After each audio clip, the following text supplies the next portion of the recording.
took over game 1. Thank you, Freak. As they said, that was a very close game. Might be indicative of the 3-2 that you predicted, Kiwikid. Now, jumping into it was mentioned on the desk, so I'm just going to hit it first. The Shen pick for Impact, although not victorious, did work to some degree, and they have shown a lot of success on it in the past. Yeah, his Shen ults were really effective throughout the early game. I feel like the mid game it collapsed, and then people were going in too early, or he wasn't ulting the right person, or people were in really strange positions. So I thought they were playing it effectively. I just felt like they weren't able to utilize it later on in the game. They didn't get as much of an advantage off of it as they had intended. Yeah, Kiwi, even with the Olaf pickup, which was the proposed counter pick to Shen, Tip still seemed to be using that champion very well. Yeah, I mean, of course, Shen is probably never going to be Olaf one-on-one. And we've seen that numerous times with a lot of previous matchups of other LCS teams. But there is a way you kind of play against Shen against Olaf, and that's to create disruption on other sides of the map. It's kind of the way like Maokai plays almost every matchup. You just kind of want to farm up. Break even is very good, and Shen has 2 teleports, so that's one or the other, and you just want to fight. We saw that manifest pretty early on into the game. We are not showing this replay, but there was an early tower dive by CLG that was countered by Tip. Soon to follow, Tip went for their own tower dive on the opposite side of the map. That was kind of what created for them that massive early game lead. And there's some really strange things that happened after that, because Apollo got starved of CS, even though there were 2 global plays made around him right before that. He then got in a solo lane against Zion, and a fight happened on the opposite side where Impact got killed pushing bottom. And that means Apollo has to abandon that wave, abandon his CS timing, and Doublelift got way ahead of him. And then he's just playing catch up from behind. And you were talking about how Kog'Maw is just so important in this composition. Yeah, I mean, they pretty much have a mono-threat comp. I think maybe we would have seen a more damage build on Eve from Rush if he had snowballed even more, but he started to go tank after Rylai's. And so since Apollo is pretty much the only damage build, as Lulu is mostly there just for shields and ults, the moment he fell behind, CLG had so many openings, and they looked a lot better in teamfight just because they had more damage. Right, yeah, this game, although went back and forth so many different times. I do want to pull up our only replay rather. 21 minutes of the game. This is CLG playing from behind, picking up a 4-for-1 in the top. Rivers, Irene, I'm gonna let you take this one. Well, you're talking about how Eve might have had a more damaging build. Here, you're gonna see if he had had a damaging build, he probably would have been eliminated immediately. That's kind of the catch-22 here against a Victor, is you want the damage in this composition, but you're against a Victor who's just going to absolutely destroy you, like right here. Rush and Gate just get so much damage onto them. But I love this flash here from Pobelter. As soon as the, boom, taunt comes through, he gets to the other side. Now he's out of threat range. He almost dies. See, one more auto there before the shield would have done it. But the big part of this fight was Zion Spartan kept Apollo out the entire time.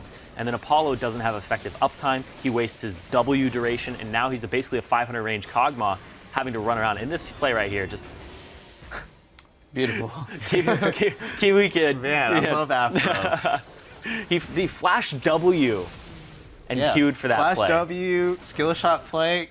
Oh my God, Afro, are you serious? Like, that's the only thing Afro would do. I can't even say I would do that play. I feel graced by watching that play. It was just so, like, it was just so good. And, you know, like a team fight, if you start with the Lulu on yourself, you're probably going to lose that fight. Yeah. If you're a backline or you're in the front line, and yeah, it was just a really bad start for TAP. And, you know, Zion, like you said, played it really well. He was like kind of kiting Kog'Maw back and forth and not just diving, and it was just really well played by CLG. Right, but that was only the midpoint of the game. It was beyond that. Then we then saw Tip secure a Baron, you know, off of CLG getting picked, and then not necessarily contesting it in a correct manner. Crazy fight there. Kind of fight. Yeah, it was like a standoff. They all got away, and I was like, how are you allowed to do that? That was absolutely insane. I couldn't believe that they got out with all 5 members.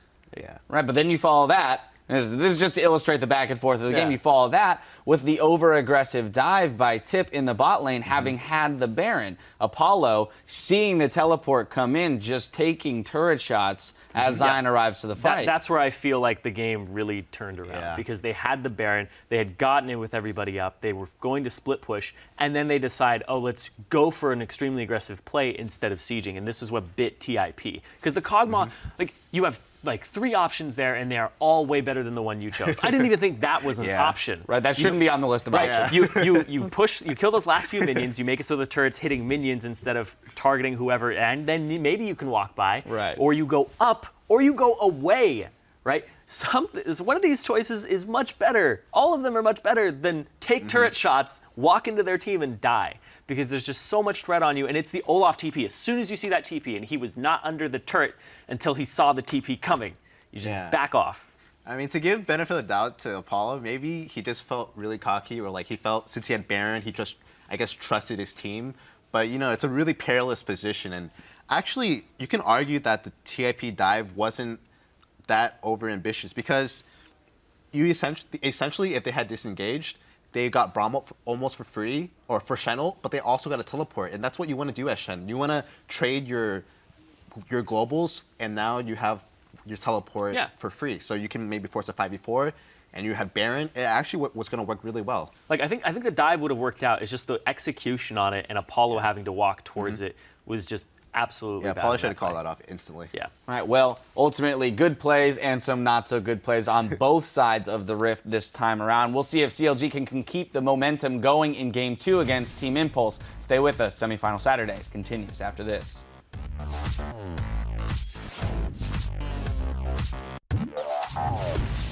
So quiet, guys. Oh. Yeah, man. We're meditating. Supreme meditation, focus. baby. Supreme focus. Supreme.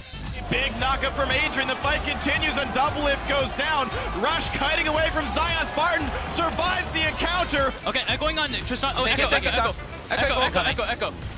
Brom. Forward thinking.